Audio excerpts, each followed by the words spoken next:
Good morning, everyone. Happy Saturday. Welcome back to my channel, and thank you, everyone, for joining me here this morning. This is your fourth stimulus check update and daily news report. Senate Democrat Joe Manchin is urging the Federal Reserve to address inflation as soon as possible. A key Senate vote on the $1 trillion bipartisan infrastructure bill is taking place today.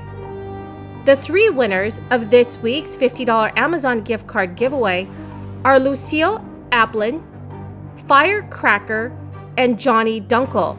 Congratulations to all three of you. Remember, everyone, that next Friday I will be announcing more winners of my Amazon gift card giveaway. To enter the giveaway, all you have to do is subscribe to my channel, like this video, and also leave a comment below. The Senate debated amendments to the $1 trillion 2,700-page bipartisan infrastructure bill late into the night Thursday, before Majority Leader Chuck Schumer adjourned the session and said proceedings would resume Saturday. The New York Democrat said there would be a vote to cut off debate on the measure at the beginning of that session. A green light would then set the stage for a vote on the final passage early next week. Earlier Thursday, the Nonpartisan Congressional Budget Office estimated that the bill would add $256 billion to the federal deficit over the next decade. The legislation includes $550 billion in new spending for the nation's physical infrastructure. The agency said that from 2021 to the year 2031, the legislation would decrease direct spending by $110 billion, boost revenues by $50 billion, and increase discretionary spending by $415 billion. The Joint Committee on Taxation said earlier this week the infrastructure's bill revenue provisions would raise $51 billion over 10 years. The Senate has debated more than 24 amendments since the text of the measure was released on Sunday. Blackburn. Thank you, Mr. Chairman, and to each of you for being here today. Thank you so much, and Ms. Barta and Ms. Akers, who have joined us remotely. Thank you for that. I had an interesting conversation with the Tennessee mom back during the campaign when President Biden was suggesting that he was going to forgive large portions of student debt. This was a single mom who had worked 2 jobs. Her daughter, who was now a college senior, had worked since she was 16. They had chosen junior college for her first 2 years. She would go to a community college. The daughter had continued to work in college. They had done all of this so that their hope being that she would graduate without the burden of student loans. They were diligent. They sacrificed. They saved. And she came to me and she said, okay, where is the fairness for somebody like me who has worked hard and saved and has done the right thing when you talk about discharging student loans?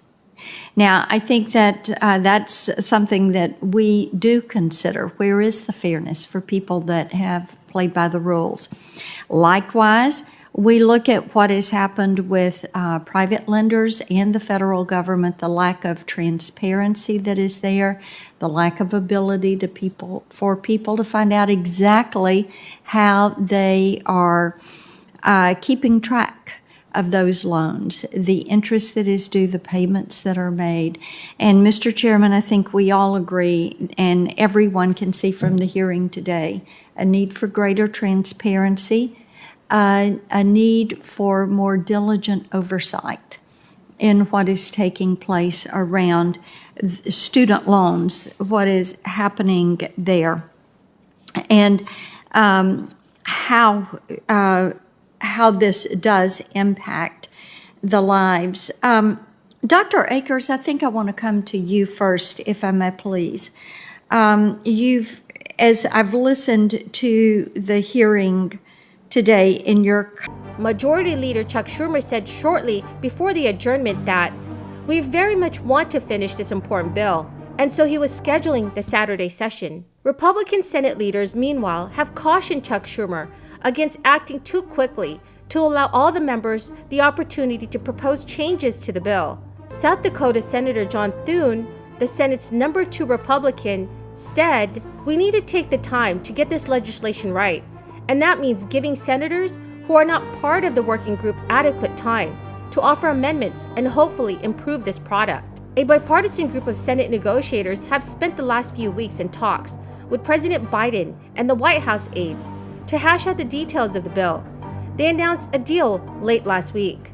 President Biden has cheered the proposal as providing the most significant investment in the nation's roads and transit in decades, and the measure, together with a more sweeping $3.5 trillion infrastructure plan, compromise key pillars of his economic agenda. After the Senate clears the bill and it sends it to the House, senators will vote to approve a budget resolution that provides the blueprint for the $3.5 trillion package.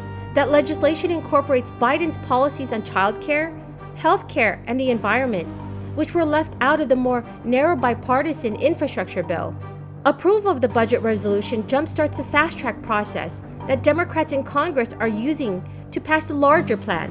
Known as a budget reconciliation, the procedure allows legislation to clear the Senate with 51 votes and without any Republican support. Both pieces of legislation are moving through Congress as part of a dual-track strategy, though it could be weeks before either make it to Biden's desk. House Speaker Nancy Pelosi has said she will not put the bipartisan infrastructure bill on the House floor until the Senate moves on the broader $3.5 trillion package. But Democratic Senator Joe Manchin is taking the Federal Reserve to task over inflation. In a letter to Federal Chairman Jerome Powell, Joe Manchin called for the U.S. Central Bank to immediately reverse course and remove support for the economy before it overheats. Joe Manchin wrote on the letter, "With the recession over and our strong economic recovery well underway, I am increasingly alarmed that the Fed continues to inject record amounts of stimulus into our economy."